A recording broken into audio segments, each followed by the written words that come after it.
ఓం బ్రహ్మదేవాయ నమః. కళ్ళు తెరువు కశ్యపపుత్ర. హిరణ్యకశ్యప, నేను నీ తపస్సుకి ప్రసన్నుడనయ్యా. ఏ వరం కావాలో కోరుకో. అన్నీ కావాలి. ఓ బ్రహ్మదేవా, నాకు వరం ఇవ్వండి. ఈ సృష్టిలో మీచే సృష్టించబడిన ఏ జీవి వల్ల నాకు మరణం సంభవించకూడదు. నా మరణం పగులు గాని రాత్రి గాని, గృహం లోపల గాని వెలుపల గాని, అస్త్రశస్త్రాల వల్ల గాని, సజీవుల చేత గాని నిర్జీవుల చేత గాని నా మరణం సంభవించకూడదు. సమస్త లోకాలకు సామ్రాట్ నవ్వాలి, అఖండ శక్తివంతుడినవ్వాలి. నాకు వరం ఇవ్వండి బ్రహ్మదేవా, వరం ఇవ్వండి. ఈ సమస్త లోకాలకి నేనే భగవంతుడిని. ఇకపై పిరిగి పల్ల విష్ణునామం ఈ లోకంలో వినిపించకూడదు. అతన్ని నమ్మిన భక్తులని చంపేయండి.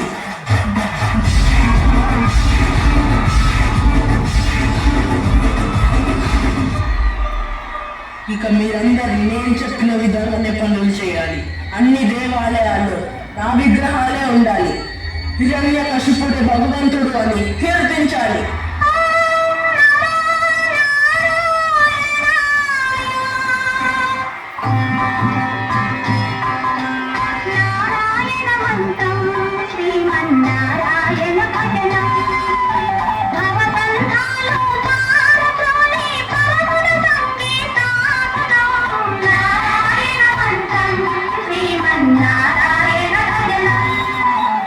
రాకుమారా, మీరు విష్ణువుని పూజించడమా? ఈ విషయం మీ తండ్రి గారికి తెలిసిందంటే అనర్థం సంభవిస్తుంది. మీరు అసురు జాతికి కాబోయే మహారాజు. మీరు విష్ణువుని పూజించడం సవ్యం కాదు. నేను అసురుణ్ణి, కానీ భక్తికి జాతితో సంబంధం ఏముంది?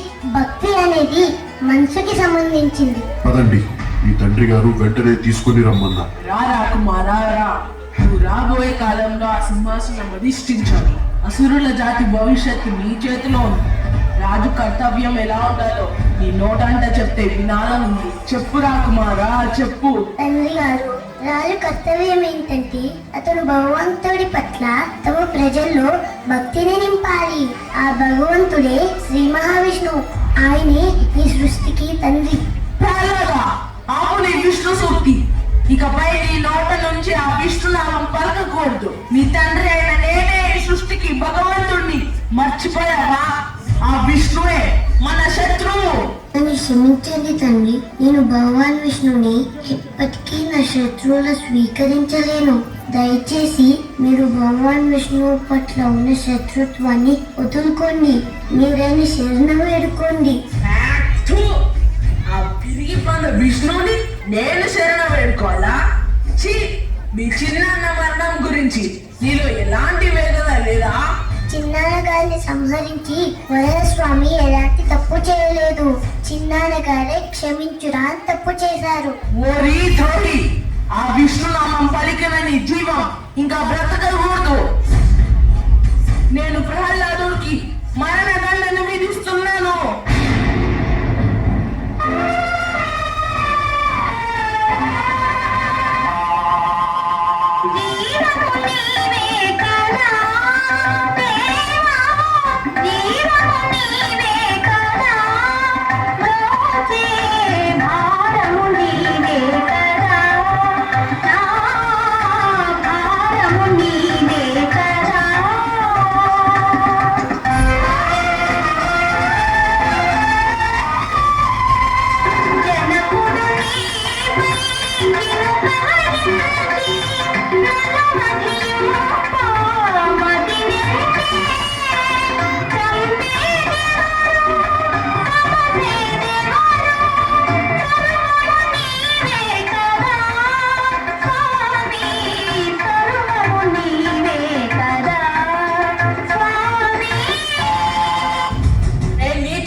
కులద్రోహి, ఆ మాయావి విష్ణుని నేను వదిలిపెట్టాను. నువ్వు ఆ విష్ణు తొత్తువే కదా, పిలువతండి. కనీసం నువ్వు పిలిచినప్పుడైనా నా ముందుకు వస్తాడు, చూద్దాం. మీరు ఎవరినైతే పిలవాలనుకుంటున్నారో ఆయన సర్వాంతర్యామి. ఆయన ఈ సభలో ఉన్న ప్రతి అంశంలోనూ ఉన్నారు.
నన్ను చూడు, నేను నరుడిని కాదు, మృగాన్ని కాదు, నేనే నరసింహ. అస్తమిస్తున్న సూర్యుని చూడు, ఇప్పుడు పగలు కాదు, రాత్రి కాదు. నువ్వు గృహం లోపల లేవు, వెలుపల లేవు. గడప మీదున్నావు, నువ్వు భూమి మీద లేవు, ఆకాశంలోనూ లేవు. నువ్వు నా తొడల మీదున్నావు. ఒక్కసారి నా కోళ్ళని బాగా చూడు, ఇది సజీవము కాదు, నిర్జీవము కాదు.